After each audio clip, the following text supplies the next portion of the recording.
Psychologists have read it. What made you realize you were treating a psychopath? Story 1. Clinical psychologist here. At first, I didn't know. If anything, given the context, he was more put together than most of my patients. The subject of his criminal past came up. I only knew he had served prison time for some years prior, not what he was in for. I had been meeting with him for a month or two when this came up. Turns out it was 2 separate sentences served. Both were for assault. In both cases, he was the exact thing we are afraid of. A guy lurking in a dark alley jumping a drunk girl. He told me these things as if he was talking about the weather. When it dawned on me that he expressed no remorse or guilt whatsoever, I got the same cold, gut-wrenching kind of primal fear you feel when you're out for a walk and almost step on a snake. We now have a Discord. Check out the server in the link in the description. Story 2. Current psychologist working in a prison here. I've worked with 3 individuals I dare say would have met the criteria for antisocial personality disorder within the last 2 weeks. One commonality is that they use behaviors as tools to benefit only themselves. Self-harm not because they wish to hurt themselves, but to use it as a tool to lure staff into the cell to incite violence, / gain extra medication, / be sent to the SHU, which comes with a status. Story 3. When I was a student, we had an interview with a lady that killed her baby child with a handgun because it cried so much that she couldn't take it. At first, we weren't told that she was a psychopath, and we were just told to listen to her side of the story. She was reading to us from her journal that she made while she was in the institution. Not once did she mention that she was sad because her baby died, or how what she did was bad. She was just reading angry thoughts about her husband that left her and turned her into the police about what she did. She was justifying the unaliving because the baby was so unbearable. And once she mentioned that she was so angry and mad that her husband did not believe her, that she didn't have any other choice but to unalive the baby. She was very smart and well-spoken, and the whole time she was speaking, she was trying to make us feel sorry for her being locked up. We later learned that sometimes she was lying about not unaliving her baby and other times would just brag about it, depending on who she was speaking with. Very normal-looking person and very good speaker. Story 4. Not a psych, but I was in the room where my mom was being evaluated. Well, I wasn't in the room. It was like a police interrogation room with the one-way glass. I was there because they needed to interview me for an outsider's perspective. Anyway, my mom got arrested on suspicion to commit a violent crime. To set the scene, she was handcuffed to a table and she was pissed. She's always had volatile anger issues due to heavy drug and alcohol use. She was being talked to, questioned, all this kind of stuff. I was there for about 3 hours. She kept running this lady in circles to divert her from the actual problem. She was insanely calm answering questions about various things that would scare a normal person. She barely showed empathy for anything and it was terrifying to watch. I knew she wasn't right in the head anyway. She was abusive to both my brother and I. But seeing how she handled the situation at hand, I'm glad I got out of there, or it would have gotten much worse. I haven't talked to her in about 4 years, but she's tried to get in contact. I can't trust her and don't think I ever will again. Story 5. You feel it in your gut first, using a validated measure and constructing a thorough case history to discuss in supervision. This is how you test your gut feeling, but you feel it often quite quickly. It tends to begin with just a sense that something is off. When you're doing therapy with someone, we try to build up quite a strong rapport with people. So there's lots of micromimicry going on, and you start to tune in quite deeply to unconscious body language. When you're in this state, sometimes you just start to feel very uneasy and you can't articulate verbally exactly why yet. This is often because of subtle microexpressions, super fast flashes of emotion lasting fractions of a second that we perceive but we don't consciously register. You see flashes of contempt-related emotions and burglar smiles, basically emotions related to dominance and deception. The next thing you'll notice is a lot of use of projection going on. This starts quite quickly, usually in an assessment session. I mean, as an aside, being assessed by someone else can feel quite threatening to anyone's self-image, let alone a psychopath's. Quite predictably, there will be status challenges, asking you about credentials, your experience, etc. And then often some put-downs and digs with plausible deniability. For example, joking that all psychologists are mad themselves. Or just turning the tables by asking who's the maddest person you've ever treated. You start to feel on the back foot, and like you're now being assessed by them. As time goes on, they will attribute a lot of their own emotions to you as the projection deepens. For example, commenting that you look sad, asking if you're okay, or conversely asking why you got angry just then. As time passes, their affect turns from microexpressions to more overt dominance displays. Leaning back, smirking, getting up and striding around, etc. By this point, your initial gut feeling is getting more supportive evidence and it's time to bust out the validated measures. The biggest sign of all is a general unwillingness to show any vulnerability at all, or to be in a one-down position. The engagement will be superficial, often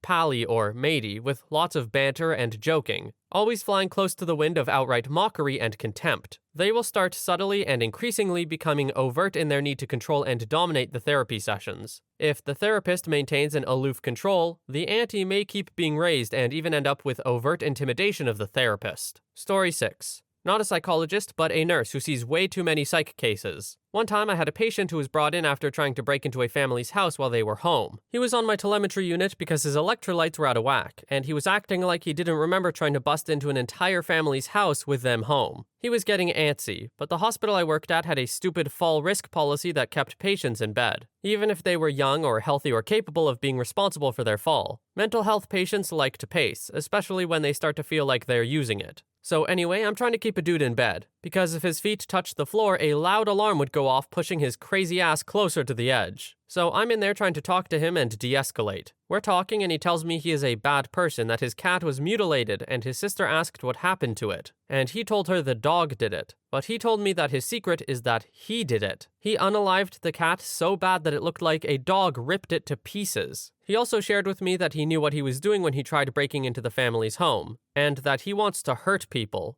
Of course, I shared this info with the hospitalist and the psychologist, and, naturally, he was discharged free and clear the next day. No follow-up with the law or outpatient psych. Gotta love it. This sounds like a terrible situation. OP certainly knows that this person is a risk, and yet they have to let him go. The system really sucks in some cases. Story 7. Not a psychologist, but from my experience of dating a psychopath, didn't know until years in. A lot of what appears as emotion is simply mirroring emotions they see others exhibit, and how they believe is the socially appropriate way to respond, whether or not they actually feel that way. This is how they blend in and appear normal to the average person. They are narcissistic, and everything revolves around them. They are always able to place blame on other people, and nothing is ever their fault. However, anything positive in their lives or other lives is because of them. Because they are narcissists, they believe they are much more important than they actually are. They have strong influence over others because of their ability to feel nothing when manipulating others. And this is how they exert control over others. They will do whatever it takes in order to come out on top of a situation, with no actual regard for other lives or feelings. They may fake their feelings or reactions to continue to manipulate those around them, and they get pleasure over having control over other people and feeling like they're pulling all the strings. Story 8. I'm not a psychologist, I'm a criminologist. Obviously, it's not the same sort of thing, and I've never been in a clinical situation. But you might be interested in some related experiences. Note here that I'm going to be very careful with my language in order to maintain professional integrity, so apologies for the stilted language. I've been to a couple of prisons for academic stuff and work. These are not actually all that interesting, because I knew what the people were in there for, and it wasn't as if I was surprised that some of them were psychopathic. But those would be my first experiences. But my area of professional and academic expertise is child intimate victimization. I've very occasionally seen psychopaths in the making, as it were. Victims who have been so terribly victimized and neglected that you can see them setting out on the path of an abuser, or other type of criminal. It wasn't my responsibility to intervene, and I don't have any expertise in that area. But knowing the case histories, it was sad to watch. I've talked to a few police officers, social workers, and so forth about a few of them. It's like watching a large tree toppling in slow motion. You know it's going to crash into the ground, but there's not much you can do about it. I have met, in a professional capacity, but in a roundabout sort of way as it's not the usual stuff I do, the relative of a serial killer who was also once a suspect. I came away from that meeting knowing with certainty that they were the guiding hand behind the crimes of the serial killer. The police were pretty sure as well, but there was simply no evidence. Both are now deceased, and frankly, I'm not going to shed any tears for them. There was definitely familial abuse there as well. I've encountered some persons, a very small number, that were psychopathic and quite smart. This was through working within my field. One of these people indicated that they were abusive towards animals in lieu of, or to work up to, children. I'm not going to repeat it, but what they said was something that haunts me to this day, and I haven't been able to repeat it to my closest friends or even my psychologist. Another one of these persons escaped justice, a very, very smart person. It was no one's fault. The investigation was excellent. The police were great. Everything lined up and a lot of justice was achieved. That person, however, escaped justice by being very, very smart. They were responsible for very serious, sustained offending and would probably be classified as a psychopath. Last, I met a friend of a person who used to be within my social circle who was also victimized in their childhood. I have a suspicion, without any solid evidence, that they have committed serious crimes. They hold down a professional job and are very successful in life. From the standpoint of someone who cannot diagnose psychopathy and was not treating or analyzing them but has studied it, I would say that they lack any real empathy or conscience. A lot of their emotions, but not all, seemed to me to be a simulated and conscious act. The abuse they suffered was of the worst possible kind. As a result, they were wary of most men, but warmed up to me a little due to the work I do. Abuse and neglect during the formative years seems to be a very common thread for many criminals and psychopaths. That said, I dare say that there are some who are just wrong in the head. But I, personally, haven't encountered any of that sort. I'll end this already too long post with a word of caution to everyone reading. It's very easy to be horrified by the actions of psychopaths and criminals. It's easy to be fascinated by their psychology, but these are people, just like we are. Most of the time, their actions can be traced back to what happened to them, how they interpreted it, and how they learned from their life experiences. There aren't any evil monsters living under bridges or in forests, it's just us. We bear responsibility for the evil of psychopaths as a society, as communities and nations. We create the conditions for crime and evil. We are the monsters, and we create the monsters. As Oscar Wilde put it, we are each our own devil, and we make this world our hell. Story 9. I'm not sure if he was a confirmed psychopath. I didn't interact with him long enough to find out for sure. I was introduced to G at a party. He was dating a friend of mine who I went to uni with, who we'll call M. I hadn't seen her for a while. We were both good friends with another friend, A. A was hosting a party and M and G were there. I was introduced to G, and as soon as I went to shake his hand and met his eye contact, I knew something wasn't right. I felt the hair on the nape of my neck stand up and a shiver run down my spine. It was like there was nothing behind his eyes. I heard a little voice in the back of my head telling me to run for the hills. I met him a few times after that, and each time my lizard brain was internally screaming at me. I was on edge the whole time. I heard through A over the course of the next 6 months about how G was manipulative, controlling, and vindictive towards M, and A was seeing less and less of M. A initially tried to reassure me that I was exaggerating and making it up, when I confessed I didn't like him right off the bat. Slowly, she conceded that, okay, maybe G was on the spectrum or something. Eventually, she agreed that he was manipulative, but never met me at Psychopath. Either way, A and I both assisted M in leaving the relationship. She was a live-in girlfriend towards the end, and she's now happily single. A freaky nightmare for her, but a happy ending. She's had some counseling, and we've closed ranks around her. And she is now happy, sort of, that she's been through it because she feels she's less naive about the world. Story 10.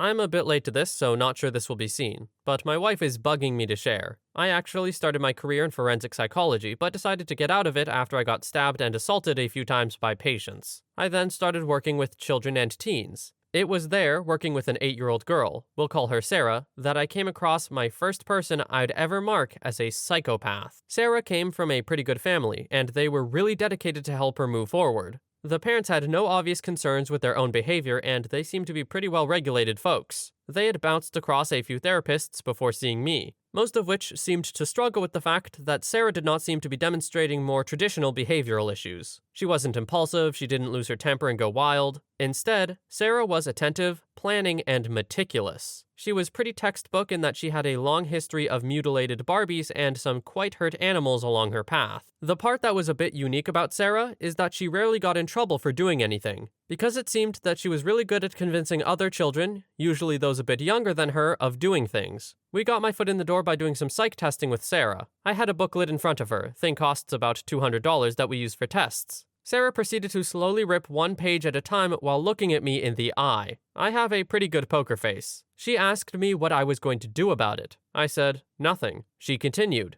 After a while, she admitted that she was surprised I hadn't reacted yet. I told her it wasn't my booklet and that I just work here. That actually was why she stopped. The next 9 hours I spent with Sarah continued with this kind of stuff. The most uncomfortable part was that she just stared at me constantly and tried to read my face. I think she was really thrown off by my lack of expression. When she was observed with her parents, she did the exact same thing. Child Protective Services was already well involved, and everyone was kind of unsure what to do about this kid. She was, fortunately or unfortunately, about to move across the country and into a heavily wooded area. I remember her dad somewhat sadly joking, "At least the animals there might fight back." I remember the parents just seemed scared. About 6 months after she moved, one of the worst fires in the history of the area happened and destroyed entire towns. I've always wondered if it was Sarah. Yeah, it's really hard to help those kinds of kids, huh? Because what can you do? If it's the parents that are the problem, you remove the kids from the environment. But if it's not, if it's just the kids, that's tough. Story 11. I'm a psychologist, but not a therapist. However, this weekend I got called out to my sister's home because her husband was threatening self-unalive. I got there freaking out, thinking that I was going to find a body. To see him just sitting there sipping whiskey, he thought it was funny. I literally had my video camera out and had already Googled the sheriff's number just in case I found him dead. We went inside after I chewed him out, and he tried to tell me that he